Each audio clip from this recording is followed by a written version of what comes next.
अस्सलाम वालेकुम दोस्तों। मैं तलहा रशीद अपने YouTube channel sports vibe Talha पर आपको एक बार फिर खुशामदीद कहता हूँ। क्या शानदार बॉलिंग कर दी है पाकिस्तान बॉलर्स ने। इंडिया की बैटिंग लाइनअप को तबाह बर्बाद कर दिया है। जिस तरह उन्होंने बड़ी बड़ी बातें कर रहे थे कि हमने विराट कोहली संभाल लेगा, शहनशाह अफरीदी को पहले ही दूसरी बॉल पर आउट कर दिया शहनशाह अफरीदी ने विराट कोहली को। और रोहित शर्मा जो 2 साल से एक ही क्वेश्चन की तैयारी कर रहे थे, एक बच्चा है जिसने 2 साल एक ही क्वेश्चन की तैयारी की हो, फिर भी उसमें फेल हो जाए, उसके लिए क्या कहना चाहिए। कितना निकम्मा स्टूडेंट होगा। इससे हम अंदाजा लगा सकते हैं कि रोहित शर्मा क्या की कितनी काबिलियत है। कि 2021 के बाद रोहित शर्मा पर यही सवाल था कि और यही बातें की जा रही थी कि खेल पाएंगे शहनशाह अफरीदी को या नहीं खेल पाएंगे। हमने देखा कि शहनशाह अफरीदी ने 2 साल की रोहित शर्मा की तैयारी को बिल्कुल बर्बाद कर दिया। हमने देखा जब शहनशाह बारिश से पहले जो 4.2 ओवर्स से पहले के जो रोहित शर्मा थे, पूरा हमने देखा कि पूरी तरह तैयार थे शहनशाह अफरीदी के इन स्विंग यार्कर को खेलने के लिए, इन स्विंग बॉल्स को खेलने के लिए। तो वो अपनी टांग को बाहर निकाल कर खेल रहे थे और विकेट पर ज़्यादा आगे नहीं आ रहे थे। पर शहनशाह अफरीदी ने बारिश के बाद अब अपनी बॉलिंग लाइन लेंथ को चेंज किया और लाइन को थोड़ा सा डिफरेंट किया, और जिसकी फिर पूरा एक ट्रैप सेट किया। हमने देखा कि शहनशाह अफरीदी ने जो पहली 5 बॉल्स थी अपने ओवर की, वो आउट स्विंग की, फिर आखिरी बॉल्स को इन स्विंग किया और उस पर शानदार आउट कर दिया रोहित शर्मा को।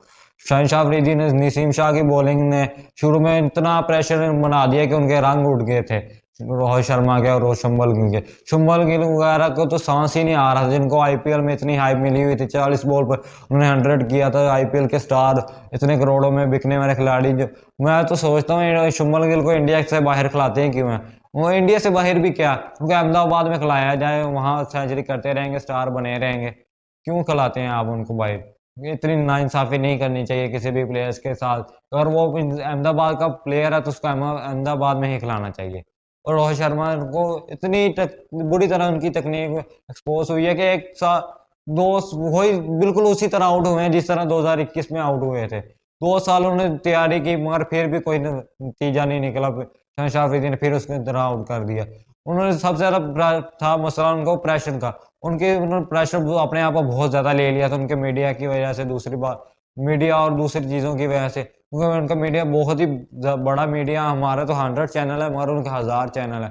हर टाइम यही बात होती रहती है और शहनशाह अफरीदी, शहनशाह अफरीदी। खिलाड़ियों पर के दिमागों पर तो छाया ही हुआ है शहनशाह अफरीदी, मगर उनके मीडिया हर चीज पर शहनशाह अफरीदी इस टाइम छाए हुए हैं।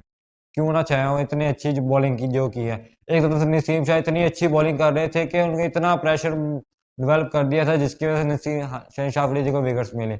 उनका अगर हम देखा जाए तो नसीम शाह बहुत ही बैड लक रहती है, उनको बहुत ही अच्छी बॉलिंग कर रहे होते इतने।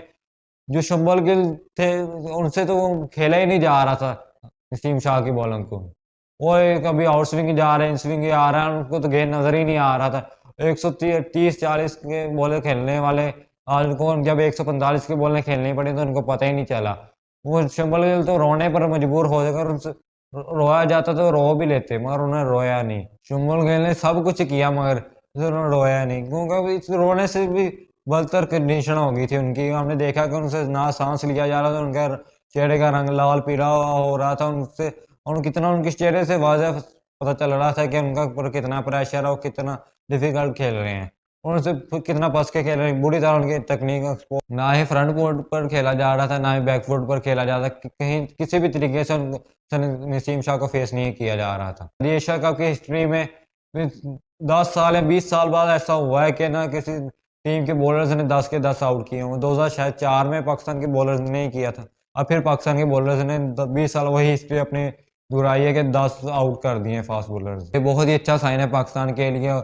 और दूसरी तरफ अगर इंडिया की बात की जाए, इंडिया जो अपनी विकेटें गंवाई है, मुझे लगता है कि उन्होंने अपने प्रेशर की वजह से गंवाई। अगर उनके ऊपर इतना प्रेशर ना होता मीडिया दूसरी चीज़ों का, क्योंकि हमने देखा कि पाकिस्तान के चेहरों पर इतना प्रेशर नहीं था, वो काम डाउन अपने अपने गेम के ऊपर फोकस था। मगर जो इंडिया मीडिया अपने खिलाड़ियों को प्रेशर बना देता है, उसकी वजह से उनका कॉन्फिडेंस लो हो जाता है। उन पर ये प्रेशर बढ़ जाता है कि हमने परफॉर्म ना किया तो हमारा मीडिया हमारे लेने वाली कर देगा। क्योंकि उनका मीडिया भी बहुत ज़्यादा बड़ा मीडिया है, बहुत बड़ी मार्केट है। अगर वहाँ आप परफॉर्म करें तो वो एक सेंचुरी से आप बहुत बड़े सुपरस्टार बन जाते हैं। हमने देखा कि शुम्बल गिल को कितना बड़ा स्टार बना दिया गया था आईपीएल के बाद, क्योंकि उनसे बड़ा कोई स्टार ही नहीं है दुनिया में। वो बस आईपीएल आईपीएल हो रहा था कि शुम्बल गिल हो रहा था कि हर तरफ शुम्बल गिल छाया हुआ था। और फिर हमने देखा जब उन्होंने बाहर अपने मुल्क से बाहर निकले फिर किस तरह वो एक्सपोज हुए, कितनी तरह पता चला कि कितनी उनकी मिस्टेक्स हैं, कितना उनको वर्क करना है अपने ऊपर, कितनी मेहनत हार्ड वर्क करने की ज़रूरत है उनको, और अपने गेम को कितना बेहतर करना है। उसके बाद हम बात करें तो विराट कोहली हम जानते हैं कितने बड़े प्लेयर हैं, कभी परफॉर्म कर वो हर दिन नहीं होता कि हर दिन परफॉर्म करें। विराट कोहली के बारे में हम जानते हैं कि वो कितना स्कोर करते हैं, पाकिस्तान की सबसे ज़्यादा एवरेज है इंडियन प्लेयर की पाकिस्तान के खिलाफ स्कोर करने की। फिर पाकिस्तान ने भी इस मैच में कुछ गलतियाँ की कि फील्डिंग अच्छी नहीं की, हाथों में डबल सिंगल्स हो रही थी, फंबल हो रहे थे, हाथों से चौका जा रहा है, स्लिपें लग रही हैं तो नीचे से गुजर के जा रही है भाई। हमने कितनी हम थोड़े दिनों पहले तारीफ कर रहे थे कि पाकिस्तान की फील्डिंग कितनी अच्छी हो गई, आज फिर पाकिस्तान ने 2010 की 2012 की याद दिला दी कि पाकिस्तान की फील्डिंग वहीं की वहीं खड़ी हुई है, कि प्रेशर सिचुएशन में पाकिस्तान से फील्डिंग हैंडल नहीं हो सके। हालांकि प्रेशर इंडिया पर था मगर पाकिस्तान ने अपने ऊपर ले लिया। और वहाँ बाबर आजम की कप्तानी की बात करूँ, थोड़ी सी ढीली लगी मुझे। और अगर एक तरफ है जो लोग कह रहे हैं कि बाबर आजम की कप्तानी ठीक नहीं की, दूसरी तरफ कह रहे हैं, और मैं बात करूं तो बाबर आजम मेरे हिसाब से तो बिल्कुल ठीक ही कप्तान, क्योंकि अगर आप पहले ओवर करा देते फास्ट बॉलर्स के, आपने देखा नसीम शाह जो और शहनशाह अफरीदी 4-4 ओवर करते, मगर मगर बाबर आजम ने उनसे 5-5 ओवर करवाया और उन्होंने विकेट्स भी लेकर दी। मगर अगर उसी टाइम आप बाबर आजम से 7-7 ओवर करवा लेते और ना ही उस टाइम उनकी इतनी एनर्जी होती, क्योंकि एनर्जी भी आप एक बॉलर है, उसकी एक हद है कि वो इतने लगातार ओवर कर सकता है। मगर उनसे आप साथ साथ अगर एक साथ ओवर करवा देते हैं तो मुश्किल हो जाता, क्योंकि फिर उनका प्लान यही होता है इंडिया के कि इनके ओवर कहीं तरह गुजार लिए जाएं, रोक लिए जाएं, और फिर जब स्पिनर्स आए फिर अटैक। फिर अगर ऐसा हो जाता तो पाकिस्तान को एंड वाले ओवर्स में बहुत मुश्किल पेश आती, फिर स्पिनर से अटैक करना पड़ता है या स्पिनर्स से बॉल करवानी पड़ती, और अगले ओवर्स में स्पिनर्स को मार पड़नी पड़नी थी। फिर पाकिस्तान को ज़्यादा उनका 300 रन होने के भी चांसेस थे, मगर मेरे हिसाब से बाबर आजम ने ठीक फैसला किया। बाकी मैं ना मुझसे ज़्यादा वसीम अकरम दूसरे प्लेयर्स को ज़्यादा जानते हैं, उनको ज़्यादा पता है, मगर मेरे हिसाब से तो ठीक है। और दूसरा पॉइंट ऑफ व्यू उनका भी देखा जाए तो उनका भी गलत नहीं है। हाँ, अगर एक हैंड से स्पिनर लगा होता और एक हैंड से एक फास्ट बॉलर लगा होता, चेंज करते रहते, साथ में करते रहते, जब उनके 45 या 40 यानी 80 से 90 रन की उनकी पार्टनरशिप हो गई थी, तब उनको चाहिए था कि फास्ट बॉलर से एक एक ओवर या दो दो ओवर और करवा लेते तीनों फास्ट बॉलर से, 6 ओवर हो जाते, वहाँ एक दो विकेट्स मिल जाते हैं तो गेम और हैंडल हो जाता, पाकिस्तान को अपने हाथ में ही रखता गेम। मगर एक बड़ी अच्छी कितनी ईशान किशन की और हार्दिक पांड्या की तारीफ की जाए उतनी कम है, क्योंकि उन्होंने बहुत ही अच्छी इतनी प्रेशर सिचुएशन जहाँ उनकी बैटिंग लाइन टॉप की बैटिंग लाइन, यहाँ हिटमैन रोहित शर्मा और उसके बाद विराट कोहली और आयर, और उसके बाद उनके Shubman Gill star of IPL नाकाम हो गए, बुरी तरह नाकाम हो गए, एक्सपोज हो गए। वहाँ इन्होंने इतना प्रेशर सिचुएशन में हैंडल किया, हमें इतनी 134 से 135 रन की अच्छी पार्टनरशिप कायम की और इंडिया को एक अच्छी सिचुएशन में लेकर गए। फिर पाकिस्तान के बाबर आजम ने पाकिस्तान बॉलर्स को लेकर आए, फिर हम देखा कि उन्होंने एक ही झटके में आउट ऑल आउट कर। तो आज की वीडियो यहीं ख़त्म करते हैं। हमारा एक बात ज़रूरी कहना चाहता हूँ कि ना, कि मेरे आजकल मेरे कॉलेज शुरू हुए हैं, जिसकी वजह से में इतना टाइम नहीं होता, इसलिए मेरी वीडियोस लेट हो जाती हैं।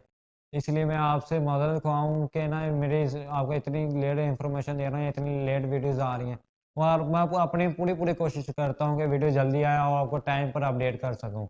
और अभी कॉलेज पढ़ाई और स्टडीज़ को भी साथ लेकर चलना होता है, इसलिए मुश्किल हो जाती है। और मैं अपने अंदर से पूरी कोशिश करूँगा आपको टाइम पर अपडेट करूँ, और आपको हर इन्फॉर्मेशन आपको टाइम पर मिले। अगर आपको ये वीडियो अच्छी लगी हो तो लाइक कर दें, और आप इस चैनल पर नए हैं तो चैनल को सब्सक्राइब करें और नोटिफिकेशन को ज़रूर ऑन कर लें। शुक्रिया।